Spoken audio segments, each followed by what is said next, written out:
صل على سيدنا محمد وأكبر الظالمين بظالمين وأخرجنا من بينهم سالمين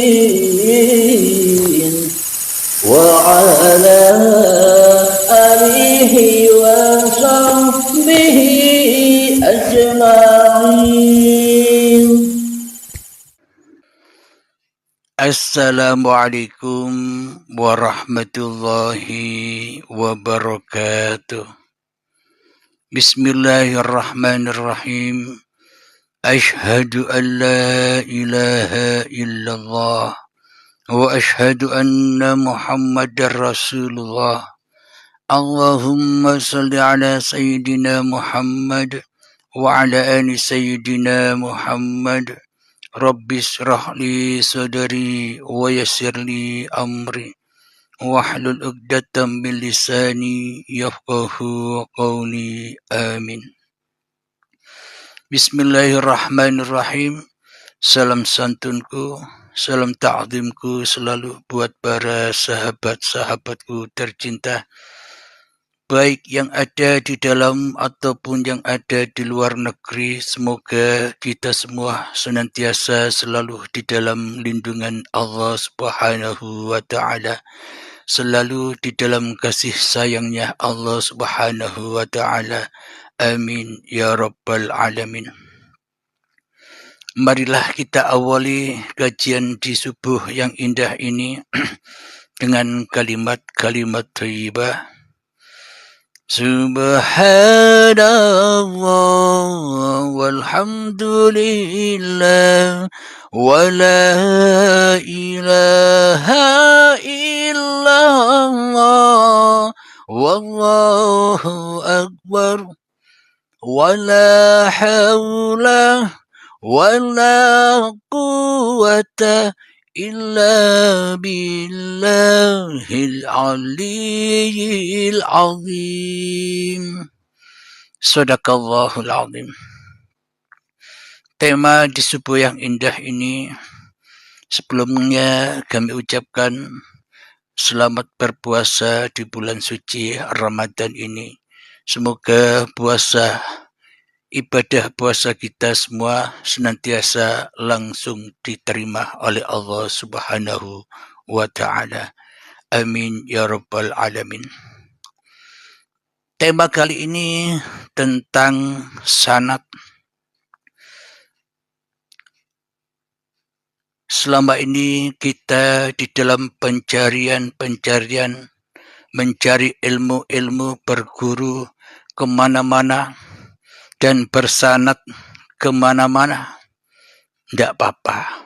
Secara syariatnya ya memang begitu. Manusianya bersanad kepada makhluk. Manusianya bersanad kepada Kanjeng Nabi Muhammad sallallahu alaihi wasallam. Secara syariatnya sah-sah saja. Akan tetapi jangan berhenti di situ. Sabda Kanjeng Nabi Muhammad, jangan kau mulia-muliakan aku. Muliakanlah Tuhanku dan Tuhanmu. Maknanya, muliakanlah hidup yang menghidupi aku dan muliakanlah hidup yang menghidupi kamu, karena dialah sang pencipta. Jadi kalau kita bersanadkan hanya kepada sosok zahirnya Kanjeng Nabi Muhammad, ya tersesat. Kenapa? Karena kita tidak mengikuti sabdanya Kanjeng Nabi Muhammad. Muliakanlah Tuhanku dan Tuhanmu. Jadi tembuslah sosok Kanjeng Nabi Muhammad itu dikuasai oleh siapa? Tembuslah sosok Kanjeng Nabi Muhammad itu dihidupi oleh siapa? Tembuslah sosok Kanjeng Nabi Muhammad itu dikuasai oleh siapa? Kalau kita bisa menembus itu, maka hancurlah Muhammad Rasulullah. dan hancurlah diri kita, yakni langsung bertemu inna lillahi wa inna ilaihi raji'un, datang dari Allah dan pulang kembali kepada Allah. Karena itulah hakikat sejati sanadnya seluruh umat manusia. Bila tak ada Allah, bila tak ada uripe Allah, ya takkan pernah ada manusia. Bila tak ada Allah, ya tak akan ada kitab-kitab qadim. Kitab qadim itu adalah manusia itu sendiri, yakni kitab-kitabnya Allah, yakni ayat-ayatnya Allah. Jadi kita belajar Al-Quran supaya kita bisa membaca diri kita sendiri. Lalu manakah ayat-ayat Allah itu? Ayat-ayat Allah itu adalah hidup yang menghidupi kita semua. Yakni dengan hiduplah muncul ayat-ayat Allah. Ketika aku duduk, inilah ayat-ayatnya Allah. Ketika kita berdiri, inilah ayat-ayat Allah yang harus kita baca. Ketika kita mandi, inilah ayat-ayat Allah yang harus kita ingat dan kita baca. Ketika kita sholat, inilah ayat-ayat Allah yang kita simak, yang harus kita baca.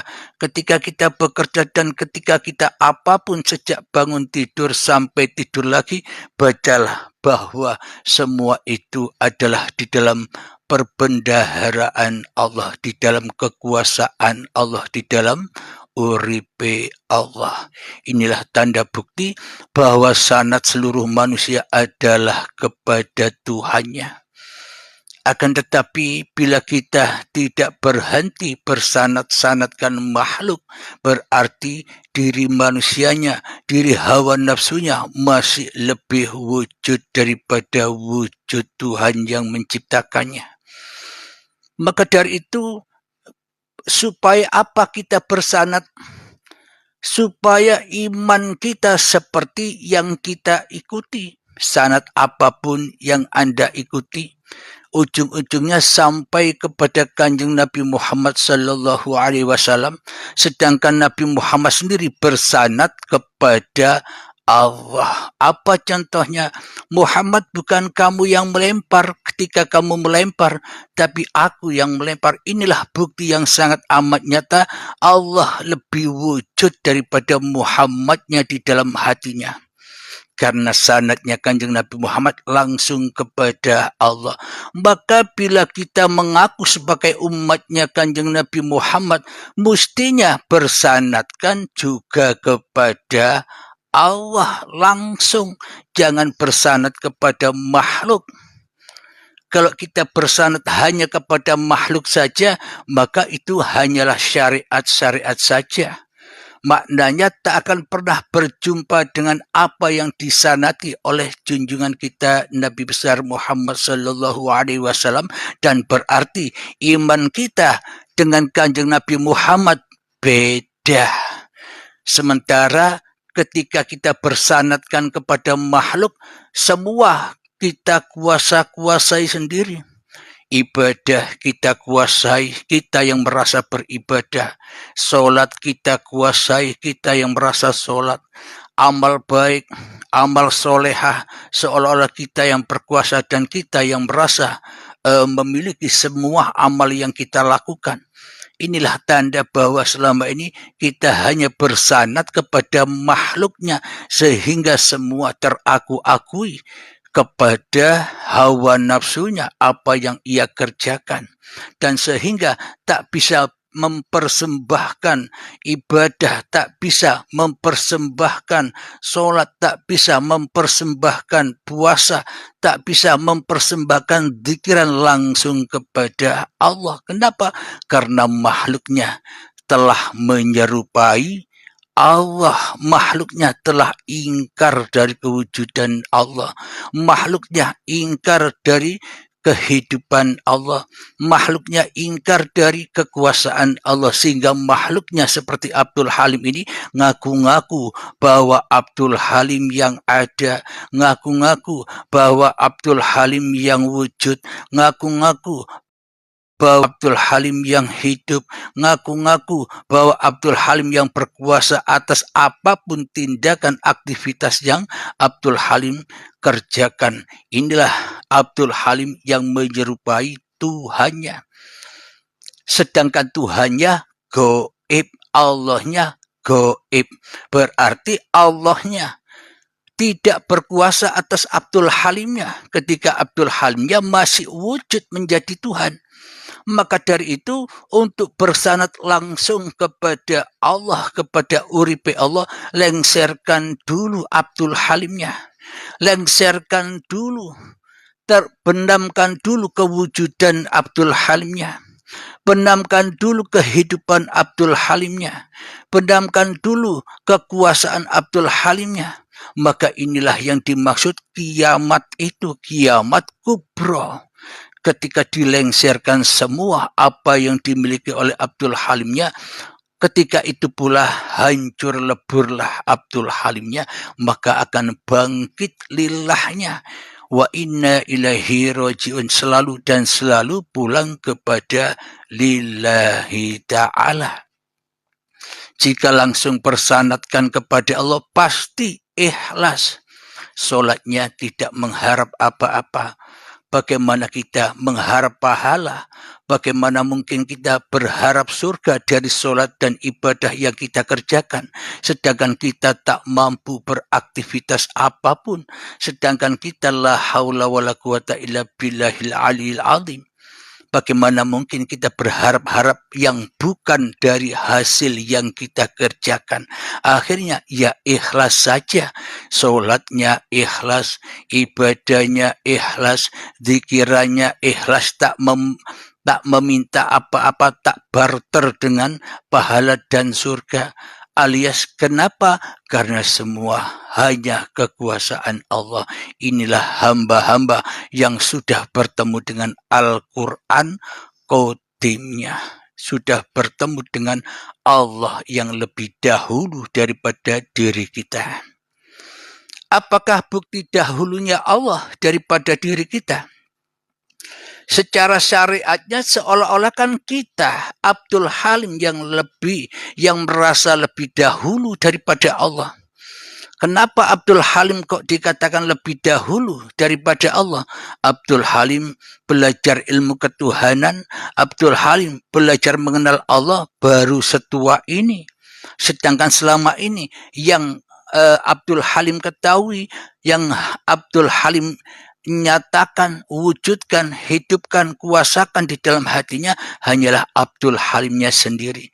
Berarti Allah itu hal yang baru dari Abdul Halimnya. Kenapa? Karena Abdul Halimnya merasa lebih dulu daripada mengenal Allah. Dan apakah buktinya bahwa Allah itu lebih dahulu, lebih kodim daripada manusianya? Ketika manusianya diciptakan dari tanah yang mati, dihidupilah tanah itu sehingga diperjalankan tanah yang mati ini menjadi tumbuhan, menjadi hasil tumbuhan, menjadi dimakan oleh kedua orang tua kita menjadi sel sperma, sel telur, dan menjadi gumpalan darah, gumpalan daging, menjadi janin dan bayi. Itulah tanda bukti Al-Quran Qadim bahwa Allah lebih dahulu daripada makhluknya. Alhamdulillahirabbil alamin. Semoga kita semua bisa memahami. Jadi boleh Anda bersanad-sanadkan makhluk, tapi jangan berhenti di situ saja. Tembuslah siapa makhluk yang Anda sanati. Kalau tak ada uripe Allah, bagaimana mungkin kita akan bersanad? Hakikat bersanad itu langsung kepada Allah seperti para nabi dan para rasul. Gunanya diturunkan para nabi dan para rasul supaya seluruh manusia langsung bersanadkan kepada Allah. Langsung dikuasai oleh Allah. Langsung dihidupi oleh Allah. Supaya apa? Supaya manusianya tidak tersesat jalannya. Man kana fi hadhihi a'ma, barang siapa di dunia ini buta mata hatinya, fa huwa fil akhirati a'ma, maka di akhirat pun semakin buta mata hatinya. Wa adallu sabila, dan tersesat-sesatlah jalannya. Maka dari itu, marilah wahai sahabatku, sanatkanlah, kuasakanlah dirimu kepada Tuhanmu yang menciptakan kamu. Semoga saya khususnya dan semoga kita semua senantiasa dipahamkan oleh Allah sebelum ajal menjemput, dipahamkan oleh Allah sebelum kita dipanggil paksa oleh Allah Subhanahu wa taala dengan kesakitan, penuh dengan penderitaan di dalam syakaratul maut. Sebelum syakaratul maut tiba, maka sadarilah bahwa sesungguhnya yang berkuasa dan yang menghidupi kita ini adalah Allah semata. Alhamdulillahirabbil alamin. Sebelum kita akhiri, marilah kita kemahkan salawat dzalimin daf'ul bala. Sebelum selanjutnya kita adakan tanya jawab. Allahumma salli ala sayyidina Muhammad wa asghiri zalimin bi zalimin wa akhrijna min bainihim salimin وعلى آله وصحبه أجمعين. بسم الله الرحمن الرحيم. اللهم يا قاضي الحاجات، اللهم يا مجيب الدعوات، اللهم يا رافع الدرجات، اللهم يا محل المشكلات، اللهم يا شافي الأمراض، اللهم يا كافي المهمات، اللهم يا دافع البليات، اللهم اختم لنا بالإيمان، اللهم اختم لنا بالإسلام. ربنا آتنا في الدنيا حسنة وفي الآخرة حسنة وقنا عذاب النار. بسم الله لهم الفاتحة.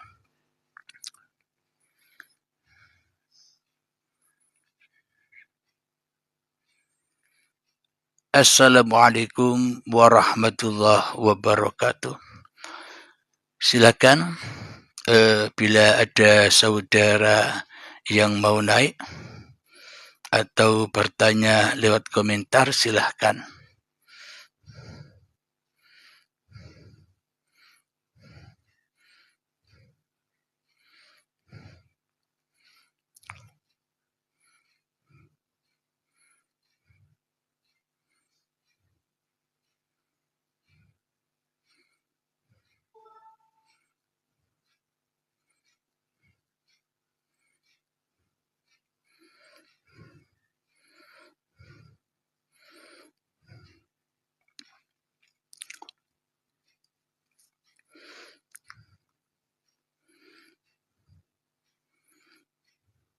Alhamdulillahirabbil alamin. Bila sudah tak ada pertanyaan lagi, semoga saya dan kita semua dipahamkan oleh Allah Subhanahu wa taala. Silakan sekali lagi, ada yang mau naik?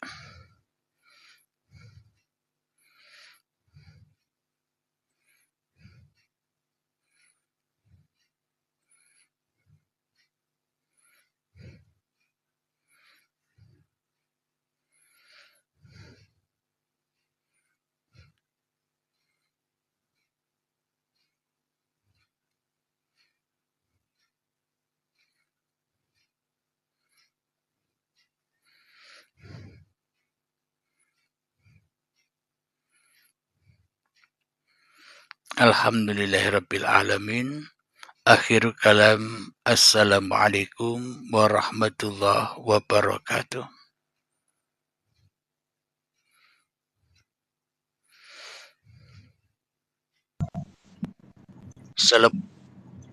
Assalamualaikum Kang Mas.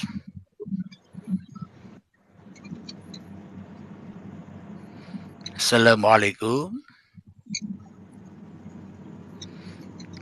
Apa suara saya bisa dimonitor?